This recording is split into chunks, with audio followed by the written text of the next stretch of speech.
Thank you for joining us today. We're just going to get started in about a minute. Just so folks are aware, this webinar will be recorded and posted to our website as well. In the meantime, you're welcome to access our Terner Center report on pro-housing designation programs on our website.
Greetings. Hello, everybody. Thank you so much for joining us today for a conversation about states' efforts to encourage housing production and affordability through pro-housing designation programs.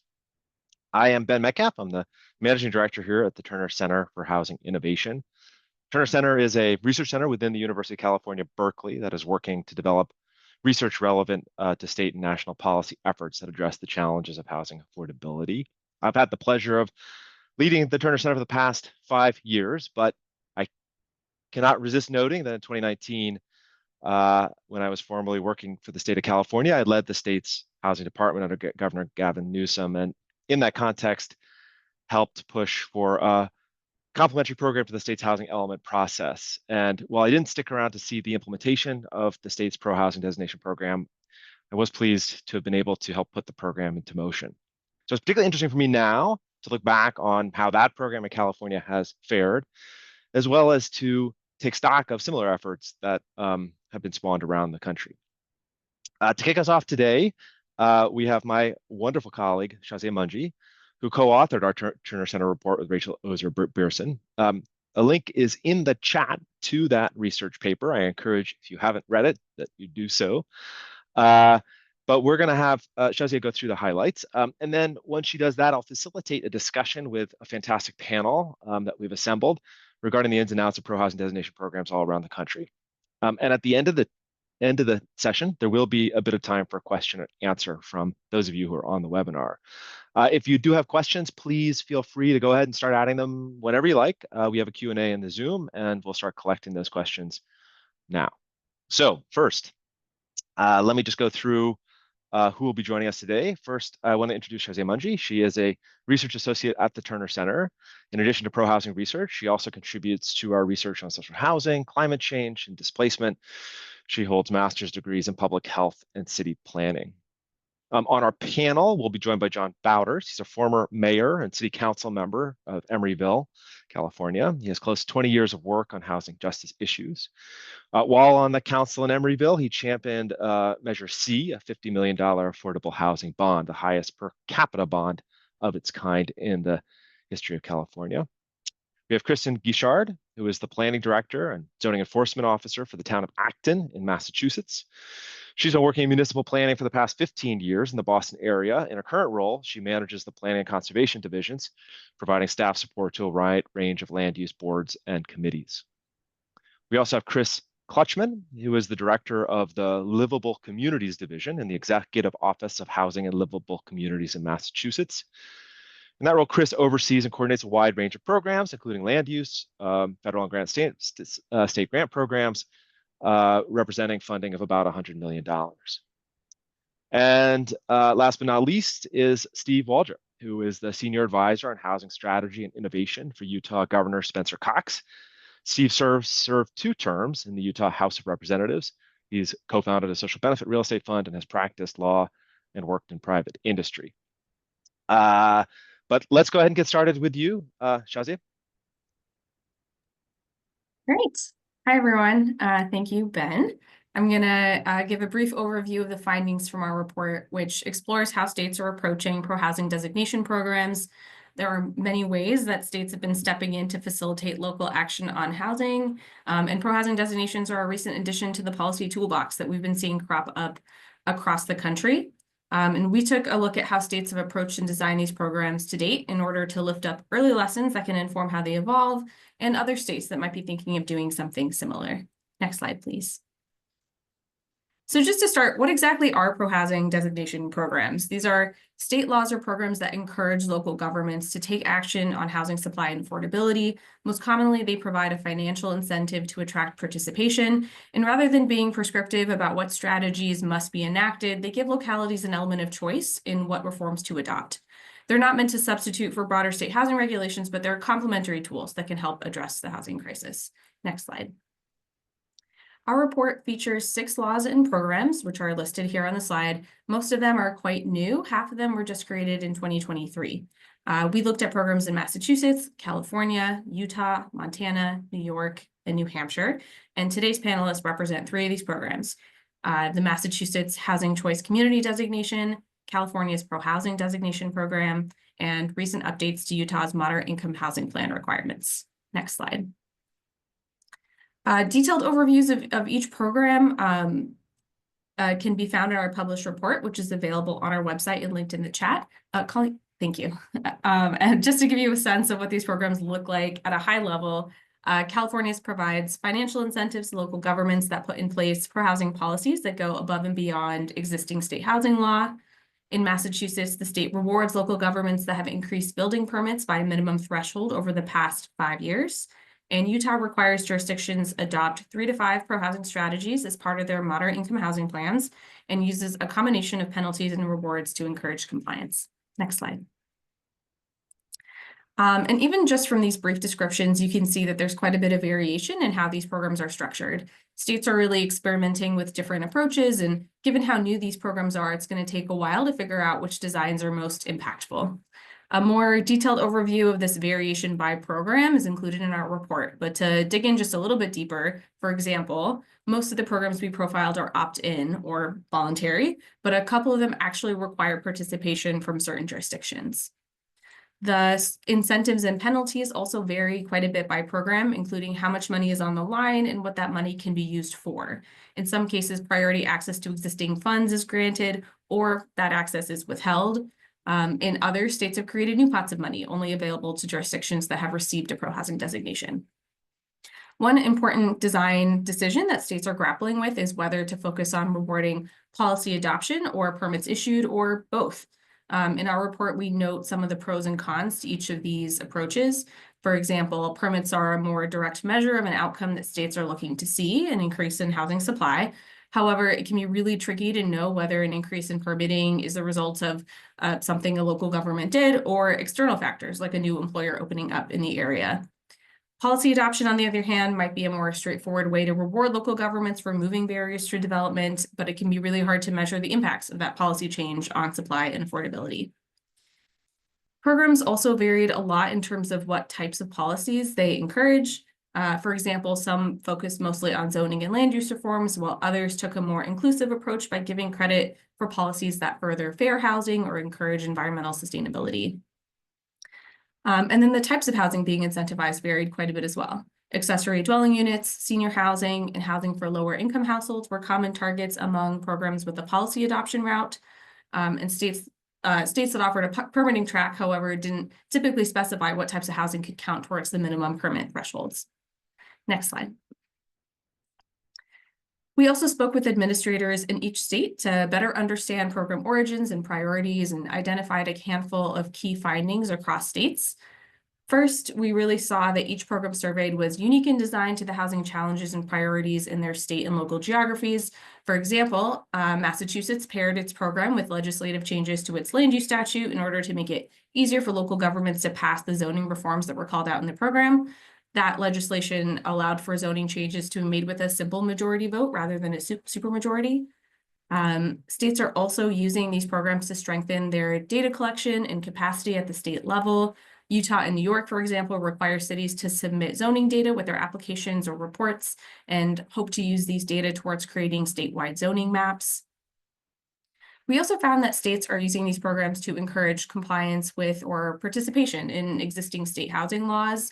In California, you can get credit for opting into establishing a workforce housing opportunity zone, for example. And then 4 of the 6 programs that we profiled designed them in collaboration with diverse stakeholders, including developers, local governments, housing advocates, and state policymakers. And this helped to build the political will needed to get the programs off the ground. Administrators also emphasized a focus on designing programs that were flexible in order to make them accessible to as many places as possible. In some cases, this looked like offering a long list of eligible policies to choose from, and in others, it looked like defining different building permit thresholds for less densely populated areas. Next slide, please. Okay, so moving into our broader reflections and recommendations for programs and states, I want to take a moment to emphasize that these are fairly new programs that haven't really been evaluated yet. There's a lot we don't know about what is and isn't working well.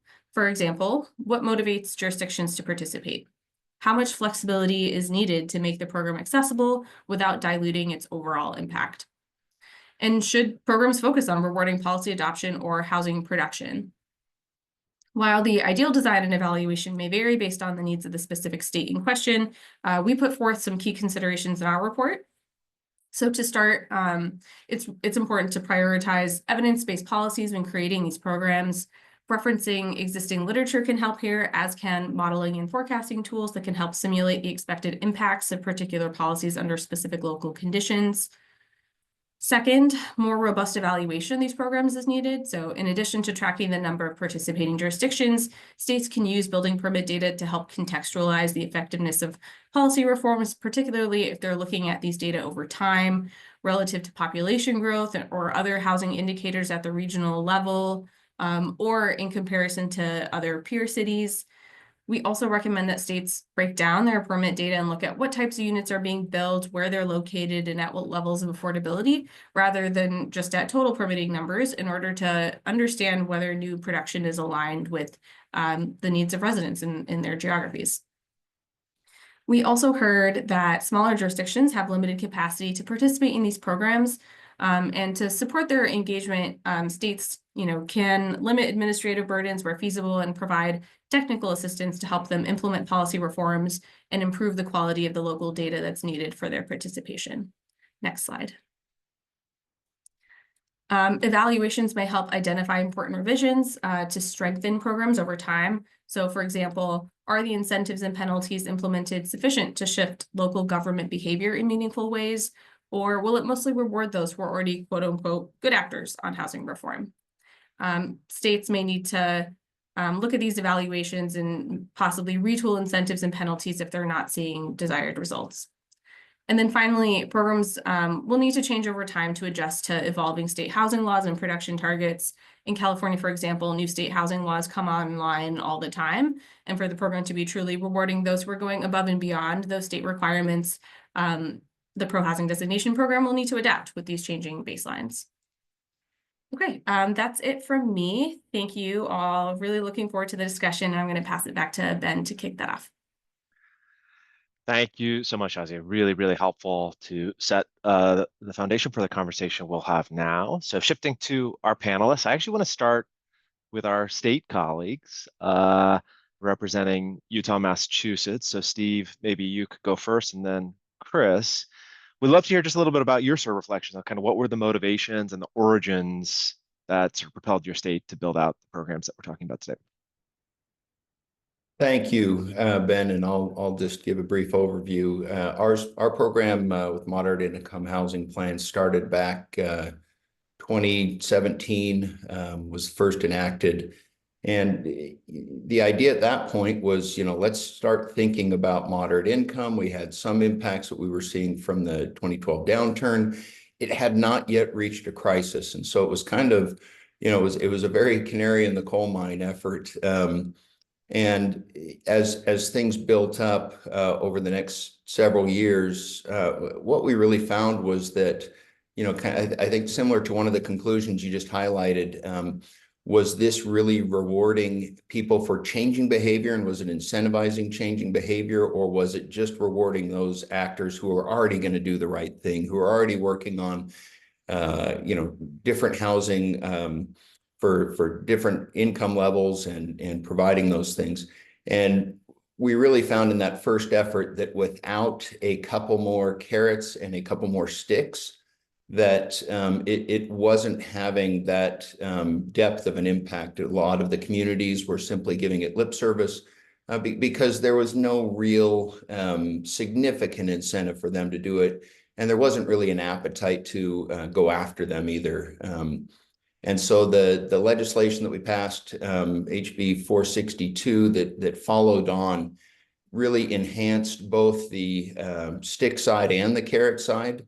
It irritated our League of Cities and Towns a lot. They knew it was the right thing to do, but they had to argue against it, right? Because some of their members were going, you know, you're tromping on our sacred grounds, and you're going to make us do things we don't want to do, and so we've seen greater compliance from that because there are some sticks and carrots involved. We still have a few holdouts, and they're accruing penalties as we speak. Whether or not those penalties are ever enforced is really a TBD discussion, because they are pretty significant. But it does also lead them to begin to have the desire to enter into the conversation. I think maybe that's the biggest thing that we've seen, is that this really requires local government to have these harder discussions and not just pay lip service to attainable housing and affordable housing and how are we answering our you know, the needs of our citizens. They are forced to really confront the NIMBYism that drives a lot of local policy making, and it puts them in a tough spot, to be honest. We've watched, you know, some city councils turn over completely as a result of pro-housing policies.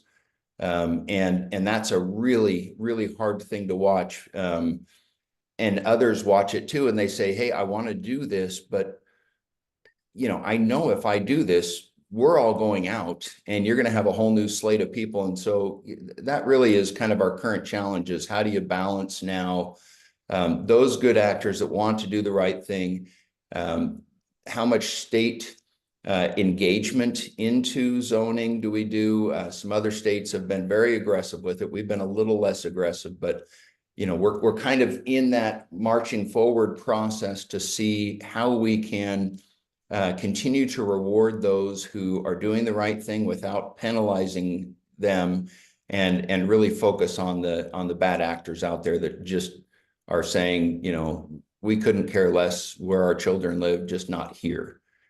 Which has been said in several public meetings, shockingly enough, and people know they're on camera and microphone, and they say it anyways. And so that's kind of where we're at, if that makes sense, Ben. It does. Thank you, Chris. Thank you so much, and thank you so much to the Terner Center for having this, doing the study and hosting this webinar. So in Massachusetts, in 2017, late in 2017, when Governor Baker of the Baker-Polito administration, we were in a housing crisis, and he knew that, and he wanted to solve it. So he got together a group of pretty smart people. Massachusetts had the fastest increase in home values since 1980 of any other state, and we were in the top 5 for high levels of home values and rents. We love being #1 in Massachusetts, but we don't want to be #1 in high home values and high home costs. So the administration wanted an approach that did 3 things, I would say. One was to establish best practices and communicate those over and over and over again, and provide technical assistance to help communities understand, well, what is it that we think you should be doing? We created the designation program of the Housing Choice Community Designation to both reward, but also amplify the good actors, hold them up as examples. And as you can see, as we talk more about the program, we have currently 98 communities that have that designation. And so there are a lot of these communities to support and to applaud. And then, as Shazia mentioned, we had legislation was the third piece, which was to make zoning amendments that were pro-housing zoning amendments easier. Massachusetts has had for the last 100 years a 2/3 or supermajority requirement for all zoning amendments. And so changing that to simple majority has made a very big difference in successive other reforms that have come along behind it. And so that legislation has been extremely important. That legislation wasn't signed by the governor until January of 2021. So the legislation effort took 4 years to get in place. So those were the motivations behind Massachusetts' program. Thanks, Chris. And so now switching to John and Kristen, can you each speak a bit to your respective jurisdictions' motivations in heading down the path of a pro-housing type designation? Do you want to go first, John? Okay, great. Well, thank you. And thank you for the Terner Center for all the work that went into this study. I found it very interesting to read, and I really appreciate it. So, Acton's primary motivation for applying was the financial benefits. Since its designation, I think it was 2018, Acton has received close to $1 million in direct housing choice grant funds to support sewer and water connections for affordable housing projects, sidewalk construction to existing affordable housing projects, community planning grants to establish multifamily housing districts. And actually just the other day, our housing production plan, consultant funds. And I think, it has given the town access to more than just that. It's given the town access to discounted loan rates for wastewater and drinking water infrastructure projects that we've been working on. And then it also has boosted our evaluation points when applying for other grants. So, for example, the Housing Choice Community designation gave us bonus points for a recent conservation land acquisition, which resulted in the town being awarded $500,000 towards a conservation land purchase. So I think that's important to note because it's a big picture. It's a big picture approach that I think the state took. And, access to these grant funds allowed Acton to support over 300 new private and multifamily housing projects and support that open space preservation. So I think Chris said it nicely that, it's actually allowed Acton to amplify its ability to support affordable housing. There were some initiatives that, we may discuss a little later that we've taken, but I think without this funding, being able to tap into this funding, we would have barriers such as wastewater infrastructure, and we would not have been able to really help to move some of those projects forward. So thank you. I'll put that in there too, as a thanks to the state. Well, I'm happy to know that in Acton, Massachusetts, and all the way across the country in California, money is the motivator. I think that was a big thing for Emeryville. Emeryville was always a pro-housing community. We're kind of uniquely known for that in the Bay Area and across the state as being a city that's been doing a lot of the right things on housing for a long time. So housing policy wasn't something that we needed to have motivated, but we had some unique challenges as a really small urban community. The money that's available from the state and HCD for projects is extremely competitive in California. And the scoring for those projects often comes down to just a couple points as to who is a recipient and who may not be. And in our case, despite our urban location, our small boundaries put us just outside of a distance set in many of the grant programs for proximity to transit like BART. And because of that, we lose out on some of the more competitive grant programs for funding affordable housing projects. And so despite, for those who aren't from California, our regional housing need allocation, which prescribes for cities what the number of new permitted housing units have to be produced in an 8-year period, despite being one of the only communities that's aiming to do over 200% of that allocation, we really have struggled historically being competitive for funding due to some geographic realities. So for us, we did a housing bond in 2018, as was mentioned in the introduction. So we have our own skin in the game, but we also really sought this pro-housing designation because the policies that we had to kind of do to get the points were very consistent with what we were already doing. We had to put some of them in writing, which had not been in writing before, and we had to make some language tweaks for some of them to better match what the state was seeking. But I think we were the second highest point scoring jurisdiction in the state. And what it did was really opened us up to compete for other funding with that designation and move us to the front of the line where we otherwise would have probably been in the middle of the pack in some places due to some of the constraints we have as a jurisdiction.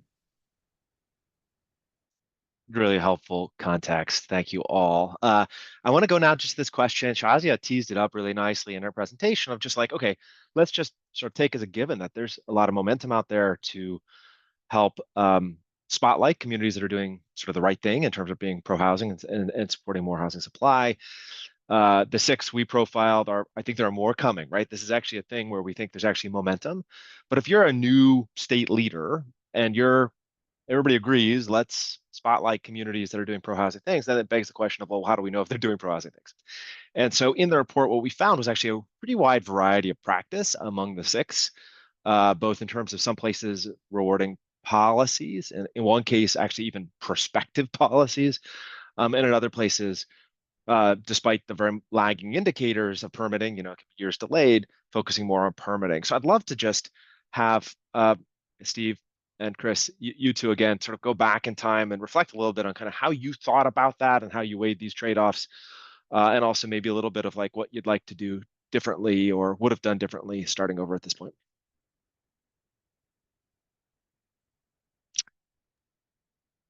Thanks. Well, like you said, we tried to do a balance, and so our program is looking at permit activity. And so, one of the first decisions we made was to go back 5 years.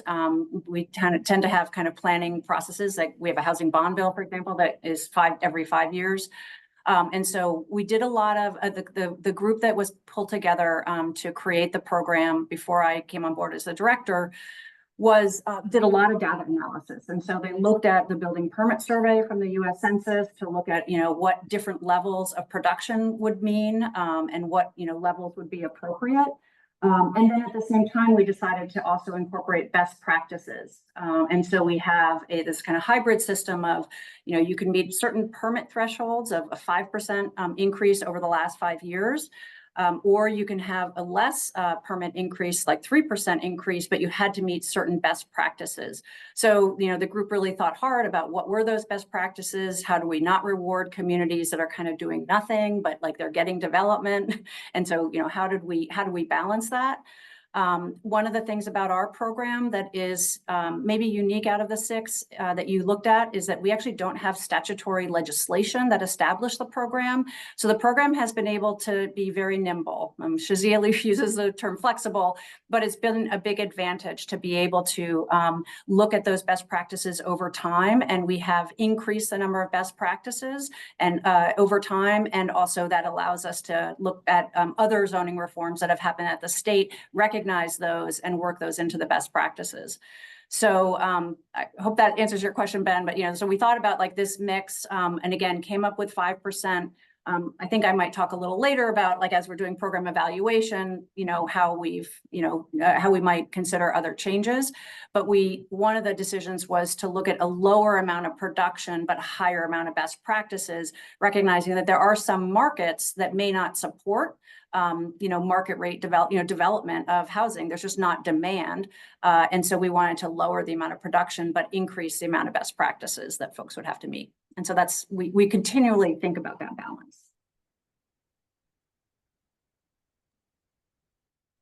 Thank you, Ben, for the question, and Chris, that was a great answer. I think we're in a similar place where, we've been historically, Utah has not been a housing hotspot. We were on the opposite end of the spectrum for generations, where we were on the lower end of housing costs and lower end of cost of living, and people came here because it was cheaper to come here and live here. And as Utah has become more gotten a more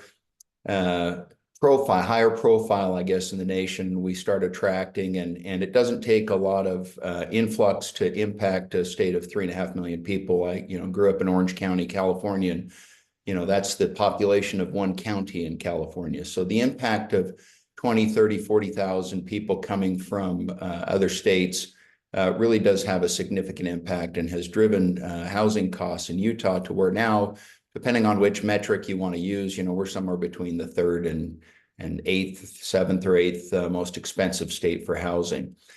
So what that has continued to drive us toward is refining these tools that we've created. So when we started the moderate income housing plan, it was hey, everybody, if you want to, here's a great way to do this. And then we've progressed to, okay, now you really need to do this.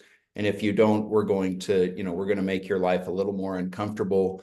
And we're going to make things a little tougher on you getting some funding. We're going to impose some fines and make things a little bit harder. What we're now in the process of is kind of the third phase of this is doing a statewide strategic plan where we've engaged all of the stakeholders across the spectrum, from the League of Cities and Towns to the Property Rights Coalition, the land use developers, cities, counties, think tanks. We've tried to bring in a really broad cross section of policymakers to think about strategically what we want to achieve as a state. And what we've produced and will be released at the end of this week is phase 1 of that plan that focuses on the goals and how we're going to measure them.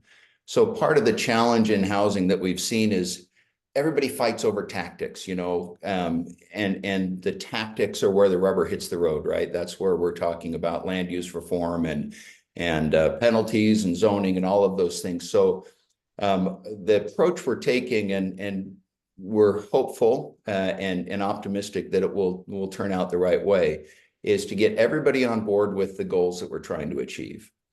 And then get everybody also on board with the metrics that we're going to use to measure and how we're achieving those goals. And so far, we've been working on that for the last 6 months with all these stakeholders. We've created a draft plan. We're unrolling it through the legislative session, allow the legislature and others to have feedback into that and really put it out there. Once those goals and metrics are established, then we'll go into the tactics piece.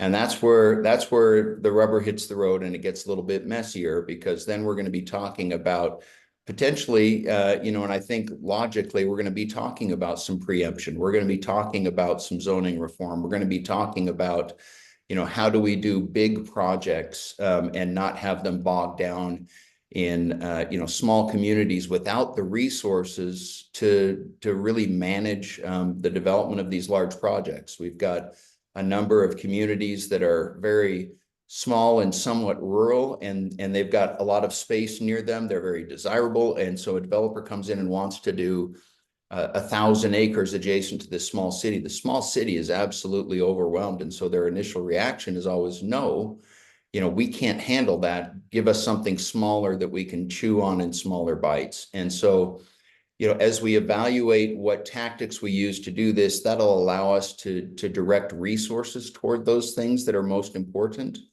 and also to identify as a group and say, okay, if you disagree with this particular tactic, tell us what you think will produce the result that we've all agreed on is the critical result here. And that will lead to some really tough conversations, I think, on both sides. But principally it's going to force local municipalities to grapple with how much they want to fight their own citizens in implementing some of these policies, or how much they want the state to do this by, at the state level to relieve them of that burden.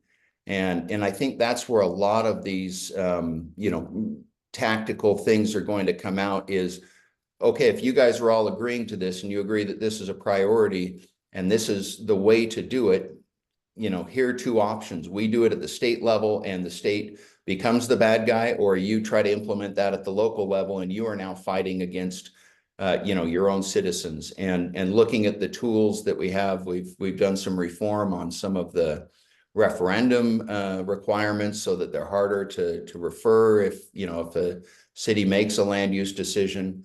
But it's as we all know, it is a very difficult thing to deal with right now. Growth is scary. We've empowered our, you know, our citizens. When I was, you know, back in the 90s, we talked about in property law, when I was taking those courses, that you get a bundle of sticks when you buy property, you know, and your bundle of sticks are all the rights that you have as a property owner. And, you know, the right to be left alone, the right to, you know, kind of live your life as you see fit, as long as you're not encroaching on someone else. And what has happened, I think, over the last, you know, 20 years is that bundle of sticks is now about this big. When I buy my property, I now have the right to determine if the traffic in the neighborhood is too great for my liking.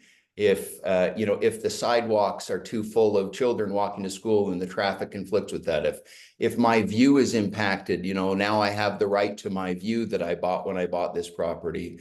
All of those things have now become something that people have an expectation that they should be able to determine what other people's property rights are, because their property rights sort of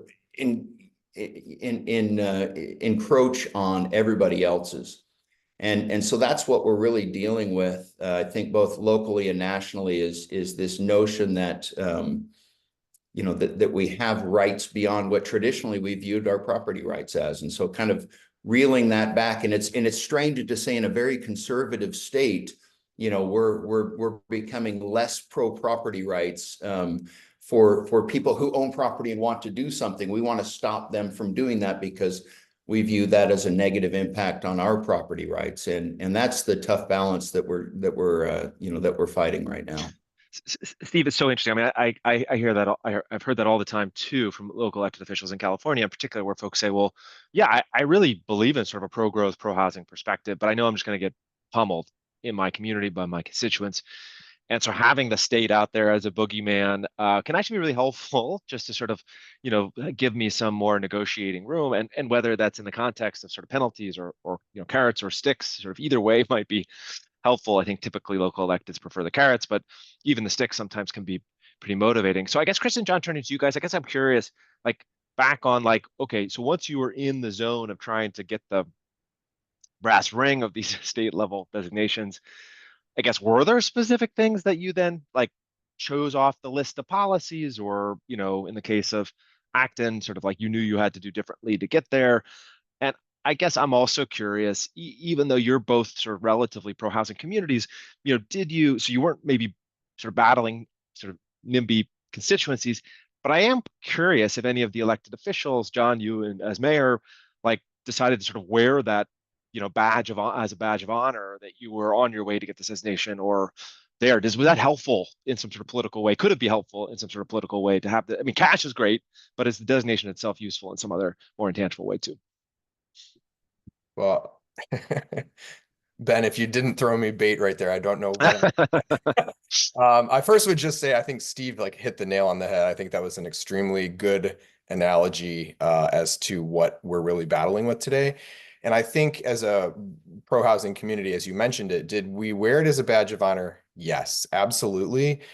We looked at kind of the trajectory of some of this and some of the challenges, you know, and I use social media kind of at times as a place to just kind of playfully joke about how ridiculous some of these things are. Views, I used to say the only shade that a shadow study should have is the one I'm casting when I make fun of the people who don't want a house next to them because of their zucchini garden. I mean, just like the stuff that people come up with in the name of community preservation or the character of the community, which is really, let's encase our entire community in amber and never change it for as long as we're here, because it's what we want it to be, bucolic in a way that we found it 30 years ago, is really not realistic. And it leads to so many of these other social and economic and sustainability challenges our communities are facing. It's very expensive to put more roads farther out with sewers and maintain all of that than it is to do infill and provide housing next to where people work and live. You know, like this is part of that conversation. And so I do think In our case, and I don't think it would be the same probably in all the communities on this panel, but in our case, it was definitely a way in which, like, I as a local elected engaged that. I joked about, casting shade that could reach San Francisco whenever they would refuse to approve a project. We felt that that was an appropriate reminder that, like, we're individual jurisdictions, but we're part of a larger community, right? And we have obligations to each other, because it's not like where we go to school and where we work or play all ends at a city border. So for us on the implementation side, we did have a list of about 7 policies that we were prioritizing in our application. And I won't speak to all of them. I'll just briefly say, I think the big one for us was, like, we weren't really battling NIMBY problems. When you are the kind of the leader in the state on some issues, you actually typically battle your friends. You have the other side of the equation where people say, well, what are you going to do next? What can you do more of? Because they see you as a force that can do these things. They see you getting stuff done, right? And they want to continue to make an example of what you're doing elsewhere. So the pressure we actually faced was things that I did, we eliminated parking minimums 5 or 6 years ago. We put lower parking maximums in place.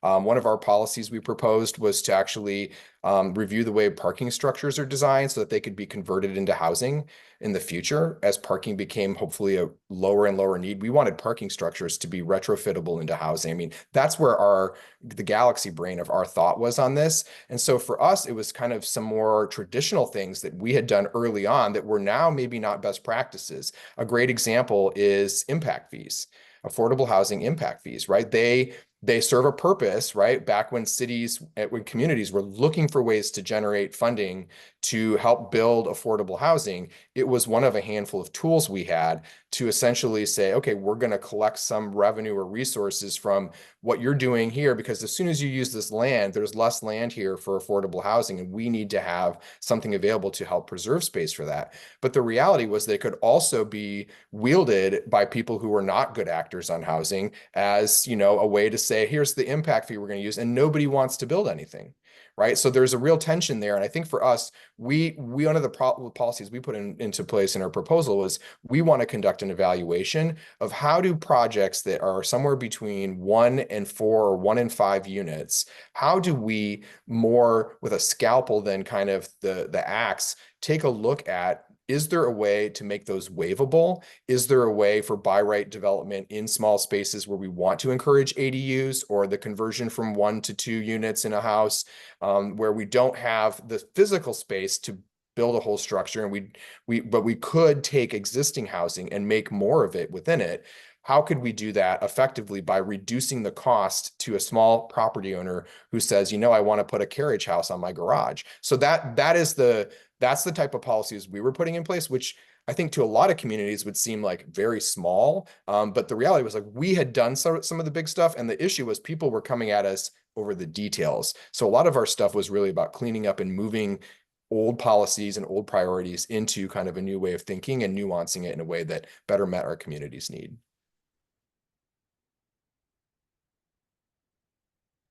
So I mean, I think I kind of laughed to myself a little bit when you're saying maybe Acton didn't experience NIMBYism, but we definitely do. I think all communities are susceptible to that.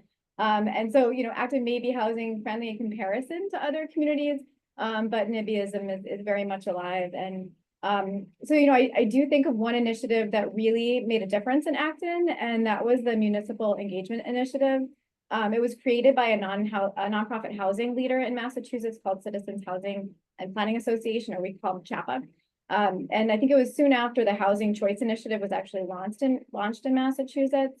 They created this program, and they did it as a collaborative effort with Mass Housing Partnership. And also, from what I understand, got really great feedback from Chris on our panel today from EOHLC. So the state was involved in really helping move that forward too. And Acton participated in the pilot program. So it was a little nerve-wracking because we as municipal planners were kind of putting ourselves out there a little bit. It was really aimed at creating a coalition of individuals that support affordable housing policies. And I wanted to mention this because as we all know, housing policies and decisions at the local level often come down to who shows up and who speaks up. And often the few loud voices in opposition get to the microphone first, and they're the only ones that attend the public hearing. And very few, if any, come to show support because they're not concerned about it. They're not going to take their time to show up. And this initiative in some way was a very quiet one, but it was very impactful. It was an impactful reform that we took to make sure that all voices in the community were elevated. And basically what CHAPA did was they helped us create an organized group of individuals that were supportive and knowledgeable about various housing issues. So myself and some fellow planning staff, we worked with CHAPA to identify community members that we knew that may be interested in coming together. So we met for almost a year in the basement of a local church to help establish this group. And they first were trying to kind of come together, figure out like what's their mission, what do they all care about. We had one individual that was very passionate about affordable housing and housing opportunities for supportive adults as they age out of certain programs, but still need some supportive services for various disabilities that they may have. And then we had others that were very interested in very low income housing or middle tiered. And so as staff, we kind of helped just to listen to that, help them along with the assistance with CHAPA and another grassroots organizer that they helped bring into the group, bring those ideas together. And then we as staff were able to kind of bring forward information about public hearings coming up, public workshops, zoning initiatives that related to housing. And slowly over that year, they really worked together to create their own grassroots organization. They call themselves now Housing for All. And they consistently show up now to support affordable housing development projects at our Board of Appeals meetings. They show up at town meeting, they show up at public workshops. And the town and CHAPA is not affiliated with this organization, but we were integral in its establishment. And I'd say like this program continues to have a major effect on Acton's ability to adopt local zoning reforms. They helped to be at that microphone first in supporting ADUs. And we had allowed them previously, but there were a lot of restrictions in place. So we helped to unlock some of those changes. And also establishing by right multifamily districts. I want to say there were at least 6 people, which is a lot for someone coming up to the microphone to speak in strong support that got there real quick. And they were there at town meeting and approving, permitting for new multifamily housing developments. And I think of this group as like Acton's cheerleaders. They show up, they rally the crowd with passion. And I think that's really important aspect of this whole piece, because we could have policy that's being made at the top, but we have to be able to implement it locally, and having that support from our other agencies within the state, knowing that the state has been helping the nonprofits and really working together to make this work. I think that was a big piece that helped Acton, move forward with the Housing Choice Initiative. That's great context. We are actually, I want to move to some audience questions. And so we are collecting them in the Q&A section. So go ahead and put them in there and we'll see if we can at least get to a couple. But before I turn to that, I just actually think it'd be fun to do a little bit of a round robin. I mean, I think part of what folks probably on this webinar are coming here with the question is like, hey, in my city, in my state, we don't have a program like this. Should we spend time doing it? Like, is it a good use? There's a lot of things we could be doing to help promote a pro-housing agenda.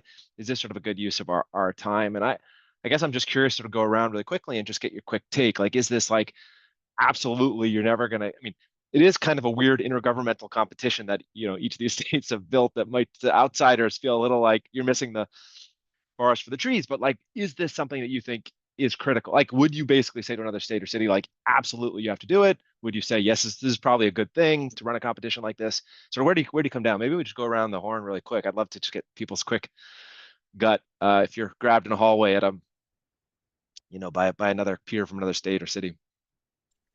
Ben, I'll start us off. I mean, Yeah. I'd like to use the analogy that the housing ecosystem is like a puzzle, right? And there are lots of different puzzle pieces, and like one puzzle piece will never solve it all. You need public housing, you need supportive housing, you need middle tier housing, you need all of it. And so just like you need all of those pieces in housing, optional opt-in programs that are reward-based and that are more carrot-based are important because it helps the state to kind of communicate. Like, for example, for best practices, we've been communicating about the need for by right approvals as opposed to discretionary approvals for multifamily. Then the legislature created a law that says half of the state has to have by right multifamily near transit where applicable. And so the messaging, we've been messaging these best practices. And so I think that's a piece of it. And then also I would just say, like, the local leadership is so important, and rewarding and amplifying those local leaders that are under electoral pressure, as I think everybody has pointed out, is really important. So again, I would just say it's one of the puzzle pieces. It's not the only thing. You have to have some sticks too. So that's my piece. Kristen, strong thumbs up like this. What do you say? I'm all. Okay. I think, I mean, this program's been extremely beneficial for Acton, and I think, I think I mentioned before, the piece that also helps us locally is the fact that, it gives us kind of a boost up in other grants as well. And so when we're trying to think about sustainable development and, somebody had mentioned in a workshop I went to before that housing is habitat, right? And thinking about that alongside conservation and how we have to think of the big picture, I think that's been really helpful because it is getting at all of those goals of the community. So I think it's very helpful. I also appreciate sometimes when there are some sticks because it makes it easier on us as municipal staff when there are laws that come down that are required. John? Yeah, I'd line most of my comments with what Chris said. I think the only way I would distinguish is I think in the California example, the jury is still out as to, while I think that we should have optional, opt-in programs and incentives for those who want to do stuff, whether you put your staff time on it is going to still be a question if there's nothing meaningful that comes. So we haven't really seen, like, is it been worth it for us? We think that the bar is so mediocre in how the points are set that you could do the bare minimum amount of points as policies, not really change the housing landscape. And you're in the same category as a city like ours that basically scraped the ceiling when it came to all the policies you could put into the scoring. So there should be tiers, I think, in that. And I think that there has to be some real meaningful housing dollar investment so that somebody sitting on the sideline right now who isn't maybe as pro-housing as us and going to do this already feels the incentive to do it. Because if they look at a pro-housing city like Emeryville and we still don't get much money out of it, they're going to go, well, why would we do that? So I do think it's a valuable thing for the reasons Chris said, but I think in the California example, I think the jury is out on to whether or not it's going to actually, as it's currently designed, be as effective as it could be. Yeah, I like what everybody said about this. I think, this is one tool in the toolbox. Part of the challenge, I think, is, cities don't build houses. And so we can talk to them and they can say, oh, we did this and we did this. And at the end of the day, they may not have the investment come in, or they have other things that are kind of behind the scenes that you don't know. And so it's really tricky to think that we can create incentives for the bad actors. I mean, I think, frankly, the bad actors need sticks more than carrots. And the good actors will be rewarded for the carrots, and they should be. They should be rewarded for the good things that they're doing. But keeping those awards kind of narrow and tailoring them narrowly, I think that goes to what John was just saying, having very narrow tailored rewards for people who are actually impacting the landscape versus, hey, it's almost like a participation trophy now, like, oh, you participated, we're giving you a trophy now. And we're trying to avoid that reaction. We have a couple questions, I think, get to this really sticky issue of, like, how do you know for sure that you have found, like, a pro-housing community? And part of the answer, I guess, is you have to sort of wait and see if more houses get built, right? Like, or maybe more houses relatively than your neighbors that don't have a pro-housing program. And I guess, so there's a couple questions in here that are basically asking that. How do you know that this program has succeeded? Like, what is it actually going to look like, 3, 5, 7 years down the road, if this program is successful? Anyone want to take that? Steve, do you want to take anything for Utah? I can talk a little Uh. bit about Massachusetts. Okay.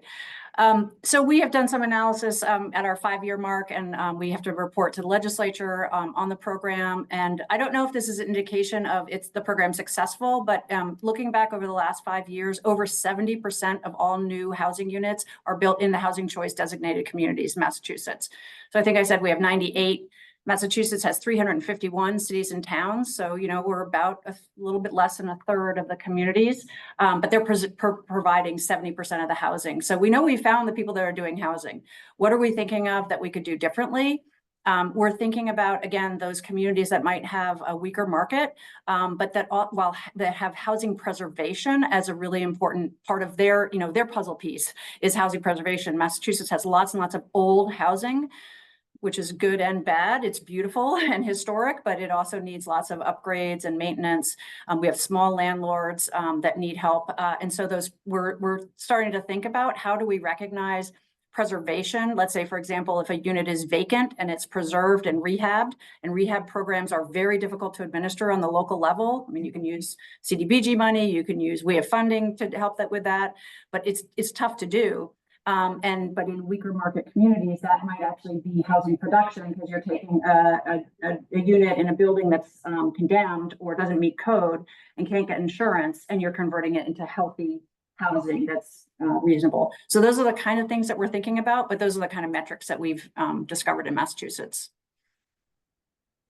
Steve, something to add on there, or Yeah. next question? Yeah, I mean, I think I would say exactly what Chris said. I mean, the challenge is housing is such a slow burn issue, and we do something today, and we enacted really kind of a cool program last year, and we're just getting our first loan out now, from last year, and we're in the next legislative session where we pass this, and so it just takes so much time to get the capital together. I mean, these are just long-term issues, and so it's tempting to sort of overreact and say, oh, nothing happened right now, we got to do something more and more, and being patient is part of the challenge, I think, in this space. That's really helpful. I want to go to actually 2 questions have come in here. I think the new inauguration just happened. There's all fresh in our mind, new administration, executive orders coming out. We obviously have the new Congress too. Everything we've talked about is just state and local, right? It's states taking action, locals stepping up. But is there a role for the federal government here to help either give more data and research to inform these pro-housing designation programs, or to encourage states to do more of this in places that haven't started yet? What could the feds be doing here that would be helpful or harmful?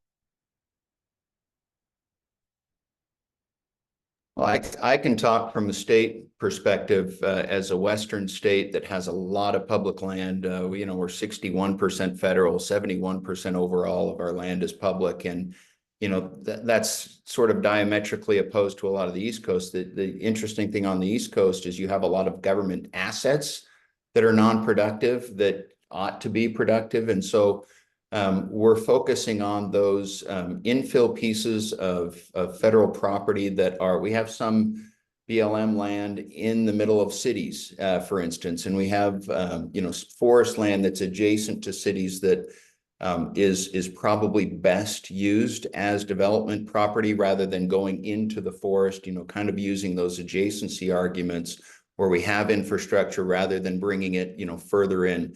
So that's something we're hopeful comes out of this administration is more of a willingness to engage in common sense solutions. The answer to this point has generally been, hell no, that's not yours, leave us alone. And we're hoping to have more productive conversations with representatives from those bureaus that, that manage those assets and say, look, here's the issue, here's the situation, what can we do?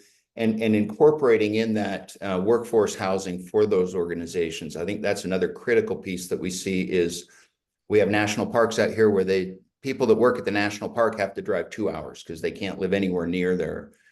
We have, forest where you have Forest Service employees that have to live an hour away because they can't afford to live in those places where those natural assets are located. Ben, I can add, I mean, the last administration did, under HUD had a pro-housing grant program in which they gave out, I think, $185 million.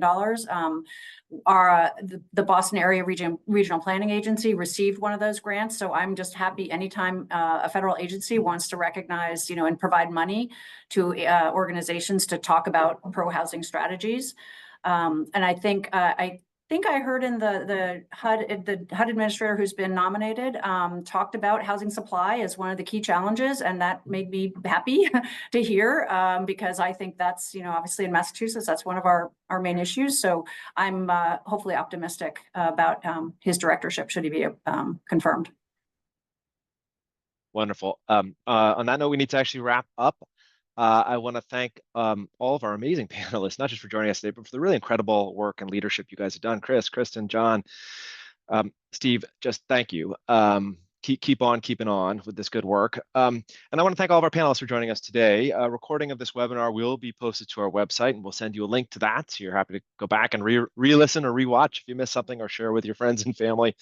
And if you'd like to get invited to future Terner Center webinars and events and hear about our latest research, please do subscribe to the newsletter. That link will be in the chat. We've also posted great resources and references from each of our panelists specific to the work they're doing in their location. So hopefully we're leaving you with a lot of good homework to keep your mind spinning and good work going on. Again, my thanks to our panelists and to everybody. Have a fantastic day. Thank you, Ben. What a great thing you've done here. Really appreciate it.